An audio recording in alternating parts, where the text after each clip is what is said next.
In this installment, we're going to be going over the MLB bet slate for Thursday, August 21st. Let's get into it.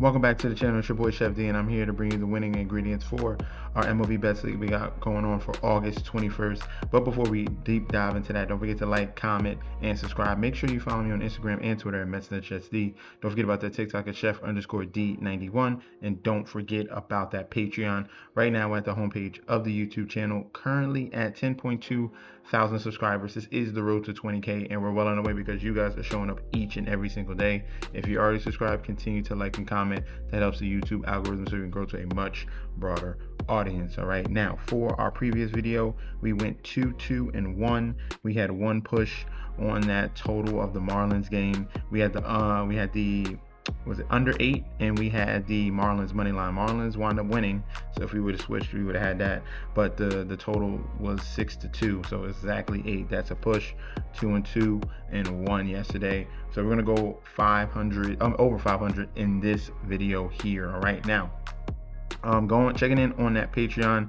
You guys need to get signed up. You have a limited time now to catch up here on these futures in the Patreon, as you can see right here. I can't go over to the future post because I just posted the 2 parlays for over $10 get you over $2 grand.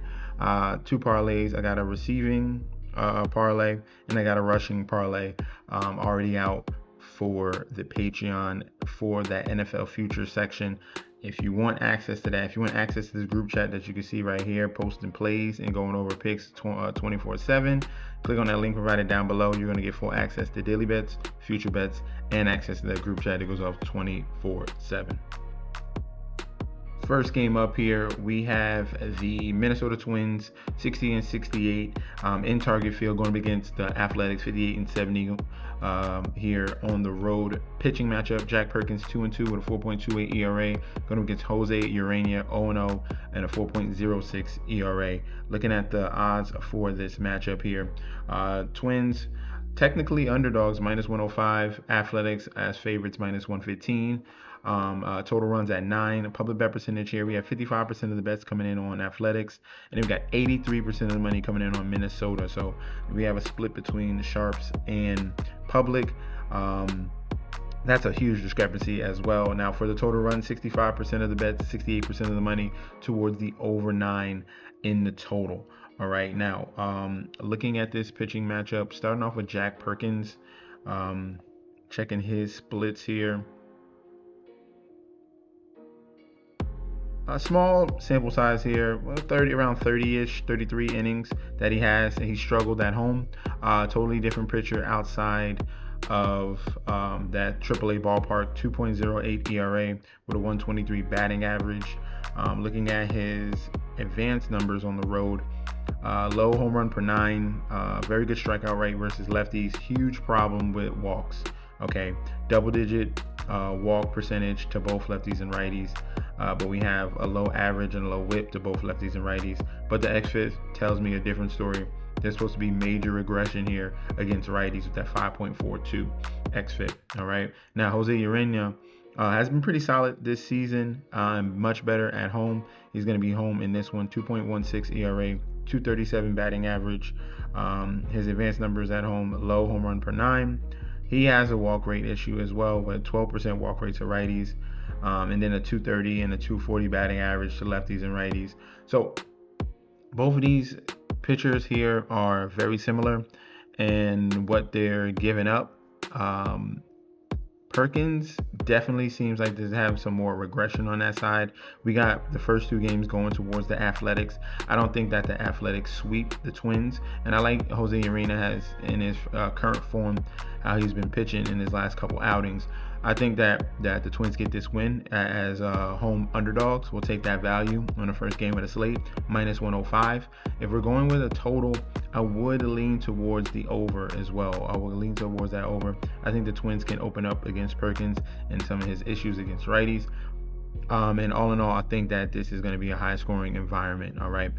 But I also think that the Twins get this win. So main play Twins on a money line to avoid the sweep. And I think that things open up offensively in this game over 9 as a secondary play.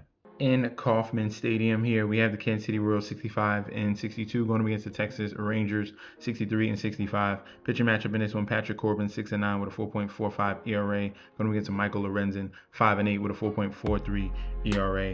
Current odds for this matchup here, we have the Royals as home favorites minus 115 with the comeback of the Rangers at a minus 105. Total run set at 9. Public bet percentage here, 64% of the bets, 71% of the money all over the Royals. And for the total runs, 75% of the bets and money towards that over 9 in the total. This is a 4-game series here, and we have the Royals winning 2 out of the last 3 games. This is the 4th and final matchup between these two as well. Most of the games middling in total runs here, 7, 7, and 9. So looking at this pitching matchup here with Patrick Corbin as a lefty, struggles on the road, 5.17 ERA, 278 batting average, only 47 strikeouts in 62 innings.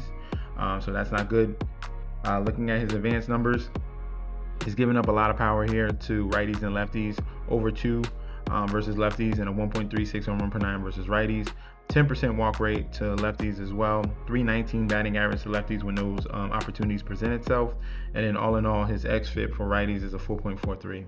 So not too good as well for him. Now, Michael Lorenzen has pitched better at home with a 3.40 ERA, 255 batting average, 30 strikeouts in 39 and 2/3 innings.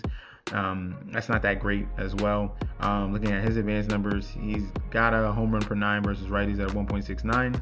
And then a solid average here at 250 to both lefties and righties. So nothing really too impressive. We got definitely some issues here with Corbin on the road. If I want to go to splits here with lefties, let's just double check how, because this could be just be a low scoring game and we got an environment where they eke out a win. Let's see. Where do they have the Rangers? No, the Royals. Casey. They probably in the middle. Okay, middle versus lefties against Patrick Corbin. So at least not the bottom half. The right smack dab in the middle here. I'm gonna go with the Royals in this one. I'm gonna back up Michael Lorenzen in this spot. I see the struggles of Patrick Corbin outside of Texas in that Globe Life stadium, which used to be a hitter's park, but they changed it and reconfigured it, and it's definitely a pitcher's park now. So Royals, give me them on the money line. Total for this one, I'm going to be leaning towards that over 9. I think they do get to Patrick Corbin and open things up in that one, and that total can creep towards that 9 number. So give me Royals money line, main play, secondary play over 9. In Wrigley Field here, we have the Chicago Cubs 73 and 54 going up against the Milwaukee Brewers 79 and 48. Pitching matchup in this one, Quinn Priester 11 and 2 with a 3.48 ERA going up against Shota Imanaga 8 and 5 with a 3.06 ERA. Both of these pitchers have been fantastic this season. Right now, Cubs are favorite minus 135 with the comeback of the Brewers at a plus 110, and total run set at 7.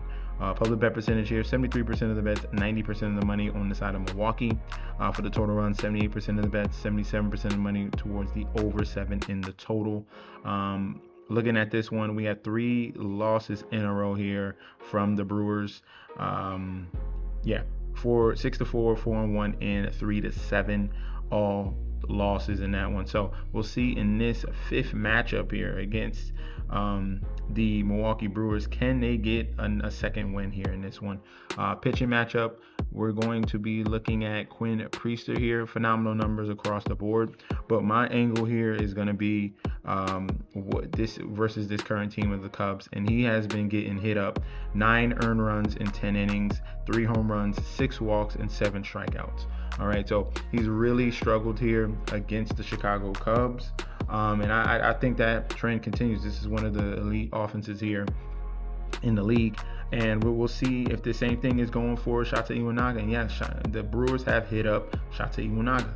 In 10 innings, he's given up 5 earned runs. That's not good. 2 home runs, 12 strikeouts. That's a positive. But both of these guys in 20 innings have given up 15 runs. Okay, so what my angle in this one is going to be that total. All right, I think the best value and the best way to attack this is the total. You would expect to just take the under with Imanaga on the mound. We're going to go against the grain. We've seen the past performances between both of these two pitchers, and I like the over 7. Over 7 in this game at -105. If I had to choose a winner, I would lean towards the Brewers to get a second win in the last 5 games. But the total is the best value for me.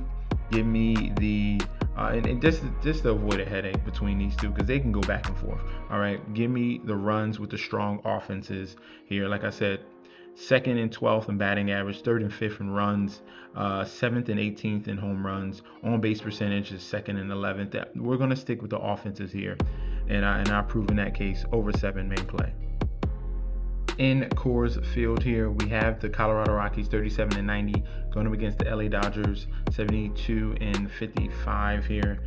Pitching matchup: Clayton Kershaw 7 and 2 with a 3.01 ERA going up against Chase Doolander 2 and 9 with a 6.43 ERA.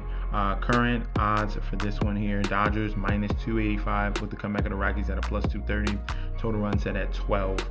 Public bet percentage here: 89% of the bets, 74% of the money all over the Dodgers. And for the total runs, 50% of the bets, 52% of the money towards the under. So split on the bet percentage, and the sharps are on the side of the under 12 in this game. Right now, with these two, it's been back-to-back overs here with 15 runs and 11 runs.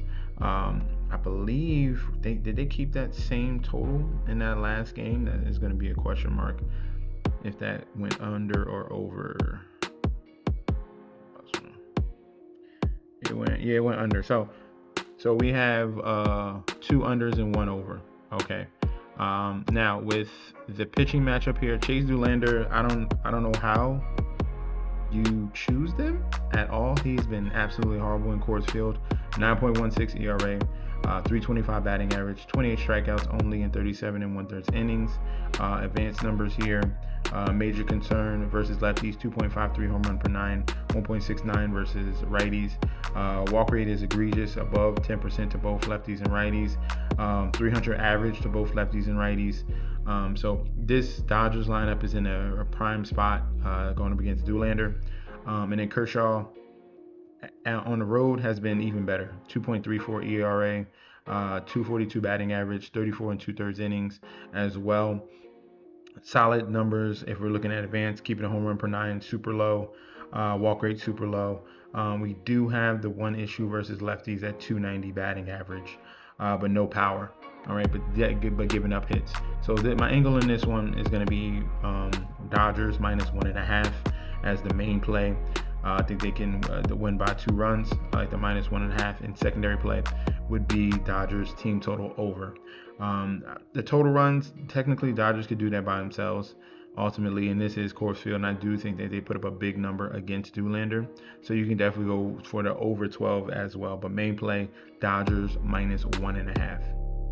Last but not least, here in Nationals Park, we have Washington Nationals 51 and 75 going up against the New York Mets 67 and 59. The pitching matchup here: Sean Manaea is 1-1 with a 4.78 ERA. Mackenzie Gore 5 and 12 with a 4.04 ERA. Current odds for this one here: Mets -150 with the comeback of the Nationals at a +125. Total run set at 8. Public bet percentage here: 79% of the bets, 78% of the money all over the Mets. And for the total runs, 80% of the bets and 79% of the money towards the over 8 in the total. So far this series, we have 2 overs, 9 runs and 9 runs in back-to-back games. And we got 2 lefties on the mound here.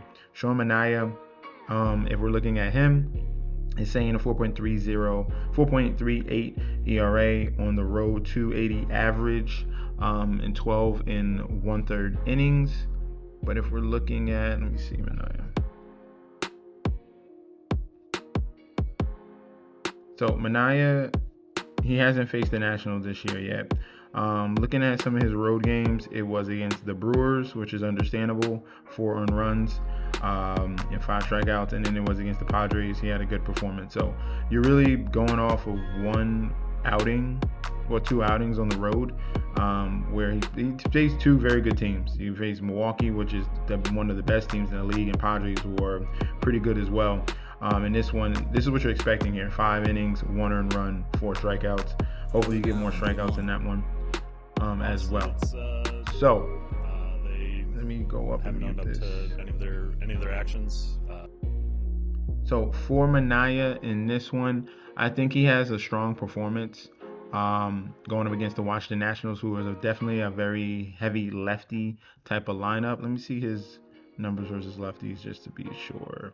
On the road, yeah, he's been so far, it's just a small sample size. So 240 average versus lefties, low whip under 1.